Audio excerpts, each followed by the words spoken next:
बिस्मिल्लाहिर्रहमानिर्रहीम। अस्सलाम वालेकुम दोस्तों, आज हम बात करेंगे एक हिकायत जो शेख सादी रहमतुल्लाह अलैह की हिकायत है। आप जानते हैं कि शेख सादी रहमतुल्लाह अलैह बहुत ही मारूफ़ शख्सियत हैं जिन्होंने बुस्तान और गुलिस्तान के नाम से अपनी हिकायत लिखी और उसमें उन्होंने हिकायत क्या लिखी, हकीकत ही लिख डाली। इसी तरह की हिकायत में से एक हिकायत जिसमें वो फरमाते हैं कि एक बहुत अमीर ख़ातून थी जिसकी 2 कनीज़ें थीं और वो कनीज़ें दिन भर उस औरत की खिदमत में लगी रहती और रात जब होती तो रात को आराम करती और सुबह फिर उसी खिदमत पर लग जाती। सुबह उठने का असूल ये तय पाया था कि जब सुबह मुर्ग़ अज़ान देगा तो इन कनीज़ों को उठा दिया जाएगा और फिर दिन भर का काम करने के बाद रात को सोने के बाद अगले रोज़ जब फिर मुर्ग़ बोलेगा और अज़ान देगा तो इन्हें दोबारा उठा दिया जाएगा।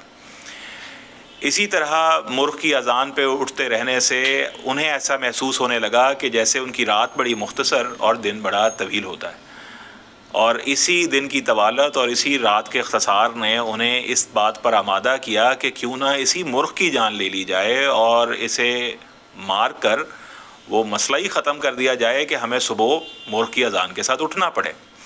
दोनों कनीज़ों ने एक दिन ये इरादा किया और ठान कर निकली और उस मुर्ग़ को मौत के घाट उतार दिया और मुर्ग़ को ज़मीन में दबा दिया।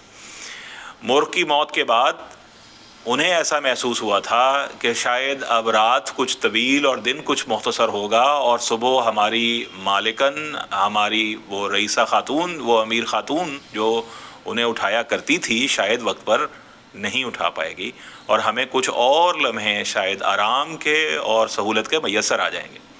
लेकिन हुआ बिल्कुल उलट, और हुआ ये कि मालिकन को ये अंदाज़ा रहना ही ख़त्म हो गया कि रात कब शुरू होती है और कब ख़त्म। ना मुर्ग़ की आवाज़ बुलंद हुई और मालिकन का जैसे टाइम टेबल ही ख़राब हो गया और मालिकन ने उनको कभी आधी रात में और कभी शुरू रात में जगाना शुरू कर दिया, जिसके बाद कनीज़ों की ज़िंदगी और मुश्किल हो गई।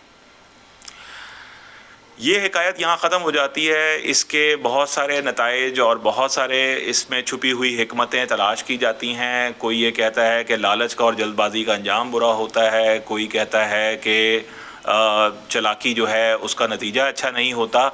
लेकिन जो मैं समझता हूँ कि इसके शायद जो ब्रॉडर मीनिंग्स जो हम इसको दे सकते हैं वो ये कि अगर हम सिंबॉलिकली इस मुर्गे को एक सिंबल के तौर पर समझें और इन कनीज़ों को भी एक सिंबल के तौर पर समझें तो शायद हम इस कहानी में एक वो बड़े मानी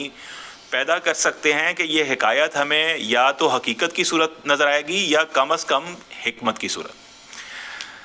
ये मुर्गा कौन है और ये कनीज़ें कौन? अगर हम ये समझें कि ये मुर्गा वो तहज़ीब है जिसको हम बार बार जिससे हम अपना पीछा छुड़ाते रहते हैं और आहिस्ता आहिस्ता किसी नए पैटर्न ऑफ लिविंग की तलाश में रहते हैं। जैसे हम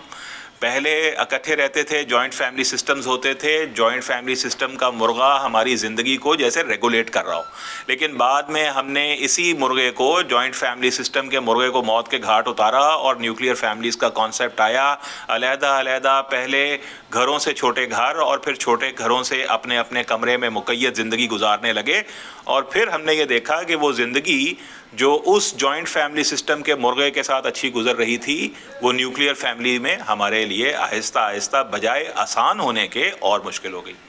पहले वो पर्दा जो सलामत रहा करता था, पहले वो मोहताजी जो कभी नहीं आती थी, पहले वो जो एक दूसरे के साथ भाई और बहनों की मोहब्बत होती और एक दूसरे की मुश्किलों में काम आया करते थे और हल कर दिया करते थे, अब अपने अपने घरों में कैद होने की वजह से कोई भाई दूसरे भाई का ना खैर खबर लेता है, ना पूछता है, ना कभी उसकी मुश्किल में साथ देता है। ये सगे भाइयों की बात है। झगड़े ऐसे बढ़े कि भाई भाइयों के दुश्मन हो गए और एक दूसरे से कभी वरासत के हक़ पे और कभी किसी और तनाज़े पे झगड़ने लगे। वही मुर्गा जो असल में जॉइंट फैमिली सिस्टम की शक्ल में था हमें पसंद नहीं आया और हमने उसी जॉइंट फैमिली सिस्टम को हाथ से ख़त्म करके अपनी ज़िंदगी में सहूलत की बजाय परेशानी को भर लिया। इसी तरह से ये मुर्गा और जगह भी आपको नज़र आएगा। आप ये देखते हैं कि पहले जिस तहज़ीब के साथ हम ज़िंदगी गुजार रहे थे, जिस पर्दे के साथ, जिस हया के साथ और जिस चाल चलन के साथ, जिस रहन सहन के साथ, आहिस्ता आहिस्ता वो मुर्गा भी हमें पसंद नहीं आया। हमने उस मुर्गे को भी ज़िबा कर दिया اور پھر آہستہ آہستہ ابھی ہم اس بات کا ڈیسیشن لے رہے ہیں، اس کا فیصلہ لے رہے ہیں کہ اب ہماری تہذیب کی جگہ کیا انڈین تہذیب لے گی بالی ووڈ فلمز کی صورت، یا اس کی جگہ انگریز تہذیب لے گی ہالی ووڈ موویز کی صورت۔ ہماری زندگیوں میں وہ نشانیاں یا وہ سمبل جو پہلے ہمارے ہیرو ہوا کرتے تھے، جیسے ہمارے باپ، ہمارے چچا، ہمارے ماموں، ہمارے قریبی رشتہ دار، آہستہ آہستہ ہم نے اس مرغے کو بھی ذبح کر دیا۔ اب وہ ہمارے ہیروز نہیں رہے، اب ہمارے ہیروز فلموں کے ہیروز ہیں۔ ہمارا ہیرو ہمارے گھر سے باہر چلا گیا ہے کسی ویرانے میں، ہم اس ویرانے میں اس ہیرو کو تلاش کرتے رہتے ہیں، اور اپنے گھر میں بیٹھے وہ لوگ جو نہ صرف ہیرو ہیں بلکہ ہیروئک لائف گزارتے، ہمیں پروان چڑھاتے، اپنی پوری زندگی ہم پہ صرف کر دیتے ہیں، ہمیں کبھی احساس بھی نہیں ہوتا کہ یہ بھی کوئی ہیرو ہیں۔ اپنی زندگی کے مرغے کو محفوظ رکھیے اور اس کے قتل پر آمادہ نہ ہوئیے۔ اگر اپنی زندگی کے اس مرغے کو جو آپ کو صبح اٹھاتا ہے اور آپ کی زندگی کو ریگولیٹڈ رکھتا ہے، اگر اسے ختم کر دیں گے تو یاد رکھیے کہ آپ کی زندگی اسی طرح بے چین ہو جائے گی جیسے ان دو کنیزوں کی زندگی جنہوں نے اس مرغے کو موت کے گھاٹ صرف اس لیے اتارا کہ شاید چند لمحے اور آرام اور آسائش کے میسر آ جائیں جو انہیں کبھی نہیں آئے۔